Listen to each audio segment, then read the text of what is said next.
Και φύγαμε για βραδινή περιποίηση με Αυγερινός Cosmetics. Είναι προϊόντα που σου έχω δείξει πολλές φορές. Vegan, cruelty free. Να σου πω ότι το καθαριστικό προσώπου είναι πάρα πολύ υδατικό. Έπειτα πηγαίνω στο scrub προσώπου, το οποίο έχει πάρα πολύ ανάλαφρη και δροσερή υφή με κουκούτσι ελιάς και άρωμα μαστίχας.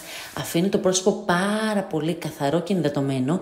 Και φύγαμε για διπλή θεραπεία με Youth Mask. Πρώτο βήμα, το νοτική λοσιόν προσώπου με φυσικά οξέα φρούτων. Και δεύτερο βήμα, μάσκα προσώπου με αναδομητική και αντιγυραντική δράση. Παίρνω κιόλας με την ειδική σπατουλίτσα για να μην αλλοιώσω τη σύστασή της.